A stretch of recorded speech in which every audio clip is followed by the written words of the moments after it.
right, so when Joe asked me to give my testimony, I was going to try really hard not to write it down. And then last night came and I wrote it down.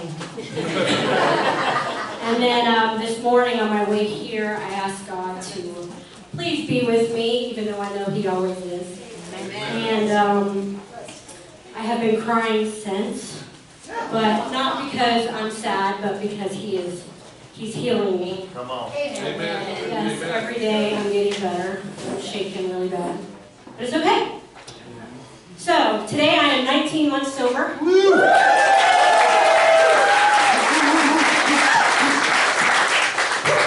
It took me 22 years to get clean and sober.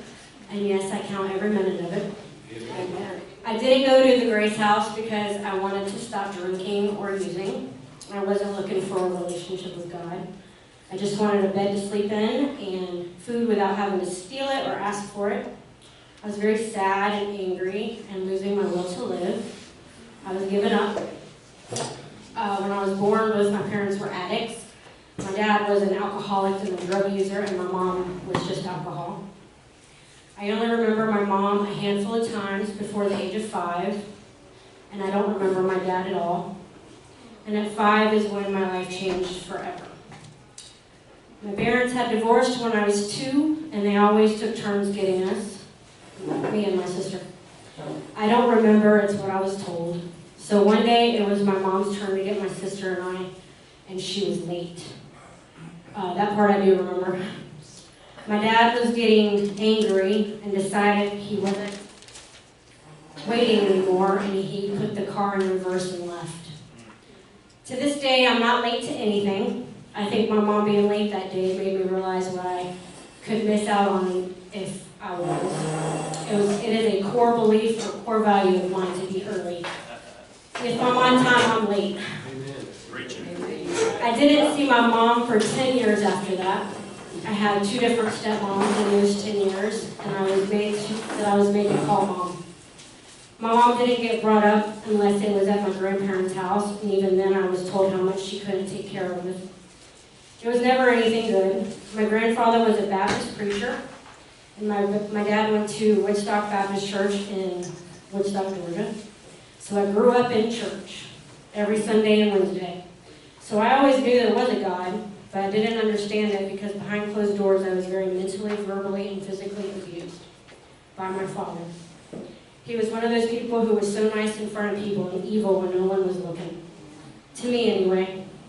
I was very sheltered. I wasn't allowed to go outside, and when I was, I stayed out. I wasn't allowed to have friends. Kids would ask to go to play, and he would say no. I wasn't allowed to come out of my room. I had to wait to be told to get out of bed. I had to ask to go to the bathroom. Our room was in a basement, and then the bathroom was upstairs. I couldn't eat unless it was time or told I could. I wasn't allowed to talk unless spoken to. I wasn't allowed to laugh. I literally just existed. I wasn't allowed to live. It caused me to be a very quiet kid in school. I didn't have any friends.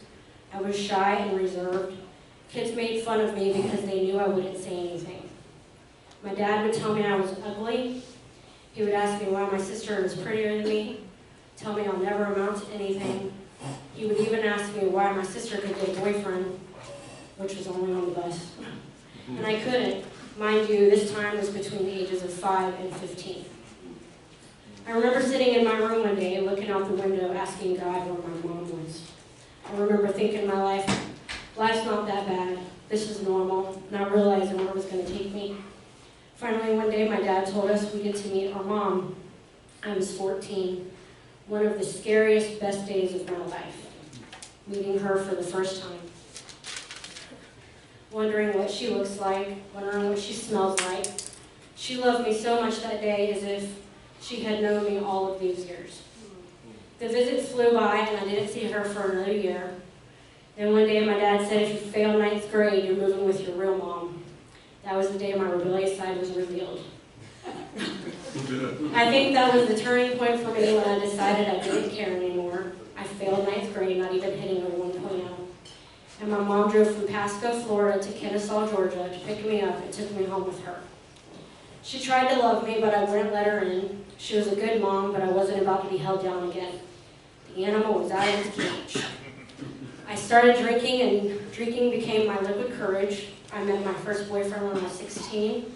I was so involved with him that school wasn't a priority. I graduated with a 2.3 GPA. I had failed 9th grade 3 times. I started getting addicted to Xanax. I went to jail for the first time when I was 18 because I told the cop he wouldn't take me to jail.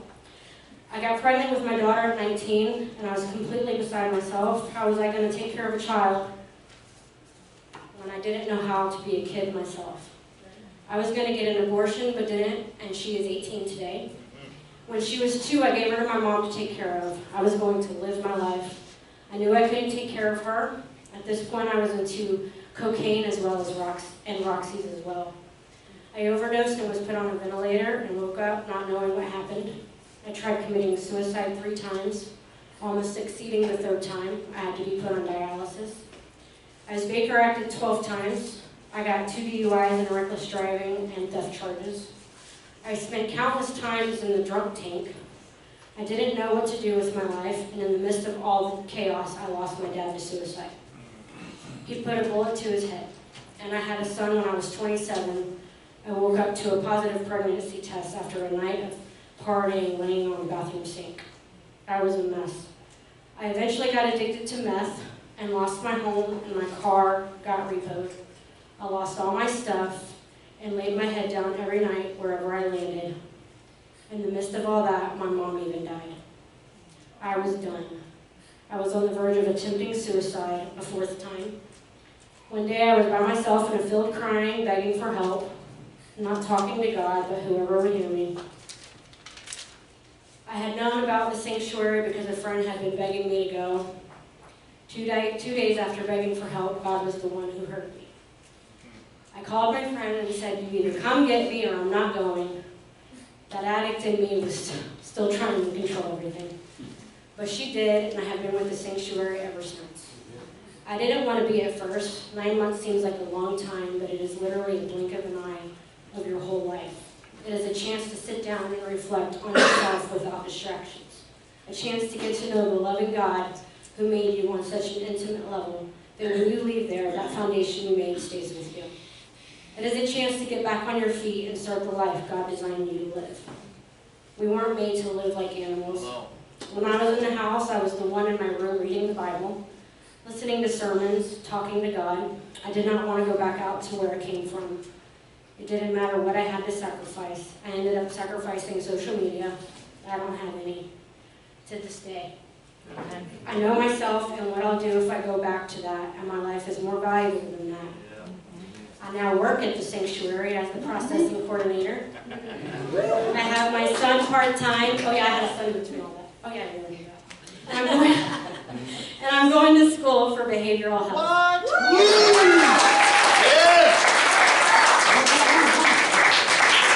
I thank God every morning for waking me up and breathing air into my lungs. Without God in the sanctuary, I would not be standing here today. Come on. Nice.